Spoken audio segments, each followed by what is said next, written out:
Hello, ladies and gentlemen. Welcome back to the Belichick's Bitches podcast. Just a little quick video pre-Super Bowl. It's about 9 a.m. Pacific time, so still got a good amount of time before the Super Bowl starts at 3:30. I'm your host. I'm one of your hosts, Brennen. And I just wanted to do a quick Super Bowl little preview since we didn't get an episode out this week because we didn't want to do just like a 20-minute podcast episode on, the Matthew Stafford trade and talking about the Super Bowl, which we kind of already did in our most recent episode anyway. So today I want to go over the keys to winning the Super Bowl. For each teams, I have 4 keys for both the Buccaneers and the Chiefs. And then I'll finish it off with a little recap and prediction. So let's start off with the Buccaneers. The first key to winning everything. Also, I want to show off this real quick. This is a replica. This isn't real. Wearing it today for Shaq Barrett. He was a part of this roster that won the Super Bowl in 2015. And I hope he gives that same luck to the Buccaneers. Alright. First key for the Buccaneers. Keep everything in front of you defensively. It's no secret that the Chiefs have some real firepower on offense. You got Travis Kelce, Tyreek Hill, Mecole Hardman. Those are 2 great speed threats right there. You got to contain those guys. They're probably 2 of the fastest, if not the fastest, receivers in the league. You also got Clyde Edwards-Helaire and Darrell Williams in the backfield. And, of course, you also have Patrick Mahomes. So, the Buccaneers defense got their hands full. Buccaneers defense, do not let them get easy points. Make them drive down the field consistently and methodically. This Chiefs offense isn't really built for those kind of drives. They're able to execute those drives, but the more time you make them stay on the field and not getting quick and easy points and making your defense basically make them beat themselves on offense. Don't make any dumb mistakes. Make them make the mistakes. The second point is they need to abuse the Chiefs' injured offensive line. Shaq Barrett, this is where I'm coming back to you on the ring. You were Vaughn's understudy in Super Bowl 50 and have been amazing like I hoped you would be. I wish we had kept you in Denver, but it just didn't work out that way. You've been great in Tampa. Let's get a Vaughn-like performance here. Yeah. More about the Buccaneers pass rush in a little bit. Number 3. Brady and the offense needs to attack the Chiefs linebacking core. By far the weakest part of the Chiefs defense is their linebacker core. Use that to your advantage. You have 4 over the middle great receiving threats in Gronk. You have Antonio Brown. You have Chris Godwin. And my boy Scotty Miller. All of them who can play in the slot. And Gronk is basically a tackle playing tight end as well when it comes to blocking. So you have some really great offensive weapons that you could use to really clog up the middle of the field and make those Chiefs linebackers make mistakes. And number 4, something Brady's really great at. Keep offensive drives long. This is something Brady excels at. The more time Mahomes stays on the bench, the better. Aaron's offensive system is not the way to win the Super Bowl. I know he's the head coach, but you need to stick with Brady's system if you want to win the Super Bowl. Limit the deep shots. I know that's been a bread and butter of this offense for the year, but you need to limit the deep shots and really methodically break down this Chiefs defense, constantly attacking their weaknesses like Brady likes to do.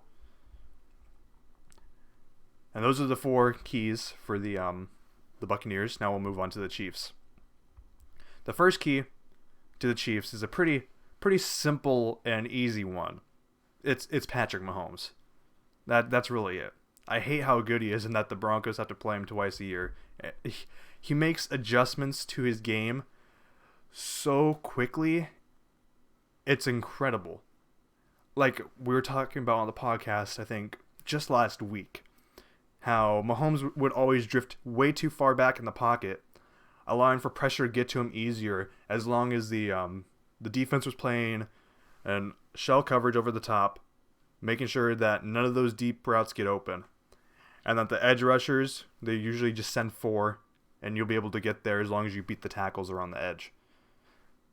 And Mahomes would get... We saw, I think it was the Dolphins game, where he got like a 30-yard sack. He's cleaned that up. Bills tried that. Mahomes wasn't drifting back in the pocket at all. It's just incredible to see, and along with his immense natural talent, it's just unfair. It's just unfair. Second key for the Chiefs is score early and often. This is something the Chiefs are used to doing, so it's not really that big of a surprise. And it also works to their advantage. The Buccaneers secondary is pretty young, and unfortunately, it's the worst part of Tampa's defense. Tampa's safeties need to play disciplined. If they're not playing disciplined, this game will be over quickly. Number 3, they need to contain the pass rush. Tampa Bay's biggest defensive strength is their front 7 by far. And KC's current biggest weakness is their offensive line, as we had currently talked about before, as it's injured and banged up. They're starting, I think, left tackle Eric Fisher. He's off for the year. IR. He's done. Their right tackle, I believe, opted out.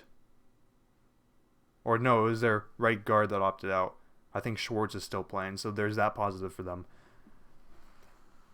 Football games tend to be won or lost in the trenches. I don't think this game will be any different, especially when it comes to the first half. This first half, which I'll unfortunately probably miss.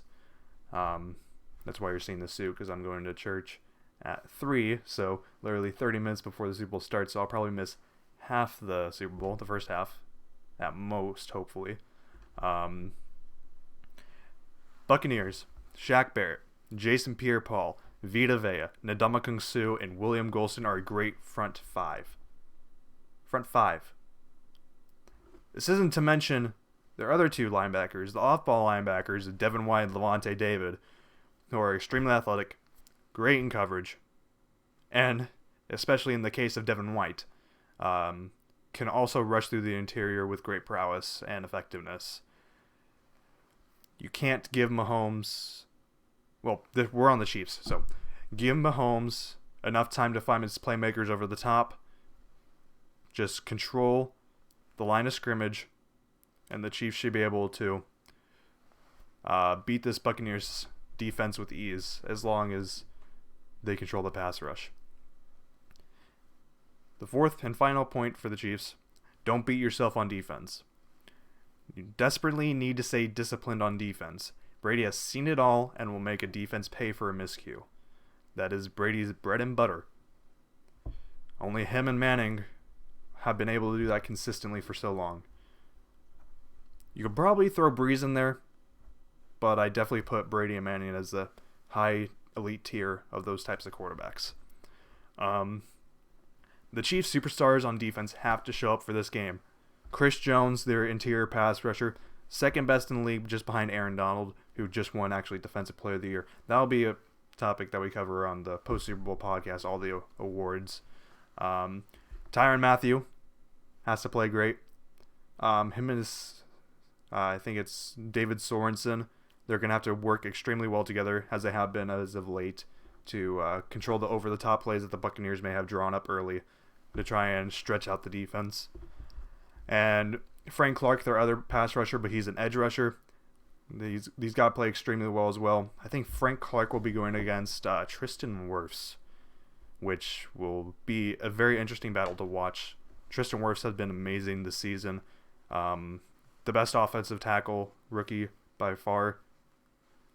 And yeah, you got to make up for the lack of overall defense that the Chiefs have. They've been doing it the past couple of weeks, but they haven't really faced an offense like the Buccaneers in the playoffs as of recently. They played earlier in the year, and that was not pretty for the Buccaneers. They got torched in the first half. I think Tyreek Hill had over 200 yards and like 2 touchdowns. So, who I think will win? If it's a close game, I'm going to give it to Tampa Bay. If it's a blowout, it's got to be in the favor of the Chiefs. But that's kind of lazy. I hate this. This is gut feeling. I want the Buccaneers to win. Give me the Chiefs by 2 possessions. So at least 9 points. The Buccaneers have been inconsistent for a significant portion of the year, albeit they have cleaned it up near the back half of the year, which is encouraging. And they also been burned by the Chiefs earlier in the season, like I said before. I think the main part is I just can't put confidence into the Buccaneers' young secondary to be able to win this game. I think it's going to be a tough game. It's going to be a tough game for this Buccaneers team. Hopefully it's going to be a good game. Looking forward to it. And we'll see what happens.